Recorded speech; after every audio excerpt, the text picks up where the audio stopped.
महाराष्ट्राच्या राजकारणात resort politics किंवा आमदारांना नगरसेवकांना मतदानापूर्वी अज्ञात स्थळी हलवणे हे आपल्यासाठी नवीन नाही.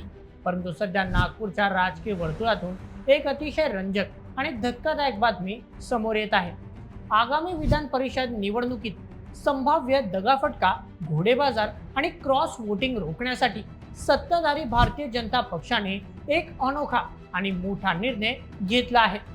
नागपूर महानगरपालिकेतील आपल्या सर्व नगरसेवकांना पक्षाने थेट गोव्याला नेण्याची जोरदार तयारी केली आहे.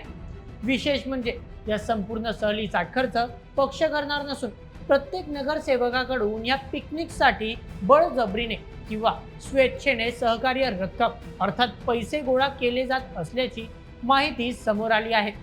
नागपूर स्थानिक स्वराज्य संस्थेच्या या जागेवर भाजपचे डॉक्टर राजीव पोद्दार आणि काँग्रेसचे मुख्य प्रवक्ते अतुल लोंढे यांच्यात थेट आणि चुरशीची लढत होत आहे. त्यामुळे नागपुरात सध्या जबरदस्त राजकीय रणधुमाळी उडाली आहे. नक्की काय आहे हे प्रकरण ते आपण समजून घेऊया आजच्या या व्हिडिओमध्ये. तर मित्रांनो, आता प्रश्न असा पडतो की नागपूर महानगरपालिकेत भाजपचे स्पष्ट आणि मोठे संख्याबळ असतानाही पक्षाला आपल्याच नगरसेवकांवर अविश्वास दाखवण्याची वेळ का आली? तर याचं मुख्य कारण म्हणजे काँग्रेस नेत्यांनी केलेला एक मोठा दावा.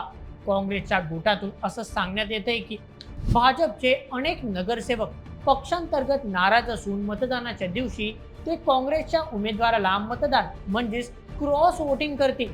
हा दावा भाजपचे नेत्यांनी उडवून लावला असला तरी कोणतीही रिस्क घ्यायची नाही. त्या एकाच उद्देशाने देवेंद्र फडणवीस यांच्या नेतृत्वाखाली भाजपने अत्यंत गुप्त आणि आक्रमक रणनीती आखली आहे. आपल्या नगरसेवकांना स्थानिक राजकीय दबाव, विरोधी पक्षाचे नेते आणि कोणत्याही प्रलोभनापासून पूर्णपणे लांब ठेवण्यासाठी त्यांना मतदानापर्यंत नागपूरच्या भौगोलिक सीमेबाहेर ठेवण्याचा निर्णय घेण्यात आला आहे. या संपूर्ण मोहिमेचा अचूक आणि सविस्तर टूर प्लॅन आता समोर आला असून तो कोणत्याही मोठ्या कॉर्पोरेट इव्हेंटपेक्षा कमी नाही. या नियोजनानुसार उद्या म्हणजेच 10 जून रोजी सर्व नगरसेवकांना नागपुरातून रेल्वेने थेट मुंबईकडे रवाना केले जाईल. 11 जून रोजी हे सर्व नगरसेवक मुंबईत पोहोचतील आणि तिथून लगेचच त्यांना विमानाने किंवा खासगी वाहनाने गोव्याला रवाना केले जाईल. 11 जून ते 14 जून असे सलग 3 दिवस हे सर्व नगरसेवक गोव्यातील निसर्गरम्य वातावरणात आणि कडक सुरक्षेत मुक्काम ठोकणार आहेत. या 3 दिवसात त्यांना स्थानिक राजकारणापासून पूर्णपणे तोडले जाईल, जेणेकरून विरोधकांना त्यांच्याशी संपर्क साधणे अशक्य होईल. गोव्यातील 3 दिवसांची पिकनिक संपवून 14 जून रोजी हे सर्व नगरसेवक पुन्हा मुंबईत परतणार आहेत. मुंबईत आल्यानंतर या सर्वांची भेट राज्याचे नेते आणि मुख्यमंत्री देवेंद्र फडणवीस यांच्याशी घडवून आणली जाईल. या भेटीदरम्यान नगरसेवकांना एकतेचा मंत्र दिला जाईल. यानंतर पुढील 2 दिवस म्हणजेच 15 आणि 16 जून रोजी मुंबईतील अत्यंत प्रसिद्ध अशा रामभाऊ माळगी प्रबोधिनी येथे या नगरसेवकांसाठी एका खास प्रशिक्षण शिबिराचे म्हणजेच अभ्यास वर्गाचे आयोजन करण्यात आले आहे.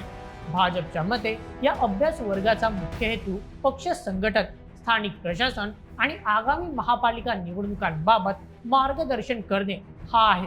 परंतु राजकीय विश्लेषकांच्या मते हा केवळ एक बहाणा असून नगरसेवकांना एकत्र बांधून ठेवण्याची ही एक अत्यंत हुशार राजकीय चाल आहे.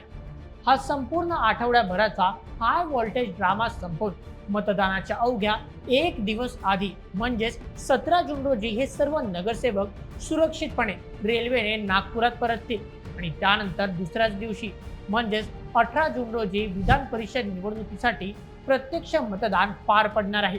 थोडक्यात सांगायचे तर नागपूर महापालिकेत वर्चस्व असूनही भाजपने दाखवलेली ही खबरदारी आणि काँग्रेसने निर्माण केलेले आव्हानाचे वातावरण यामुळे ही निवडणूक अत्यंत प्रतिष्ठेची आणि चुरशीची बनली आहे. आता भाजपने आखलेली ही गोवा टू मुंबई फिल्डिंग किती यशस्वी ठरते? नगरसेवक खरोखरच एक संघ राहतात की काँग्रेसचा क्रॉस वोटिंगचा दावा खरा ठरतो? हे 18 जूनच्या मतदानानंतर आणि निकालाच्या दिवशी स्पष्ट होईल. यावर तुमचं काय मत आम्हाला कमेंटमध्ये नक्की कळवा आणि अशाच व्हिडिओसाठी सबस्क्राईब करा बोलेमेट आपल्या यूट्यूब चॅनलला. धन्यवाद.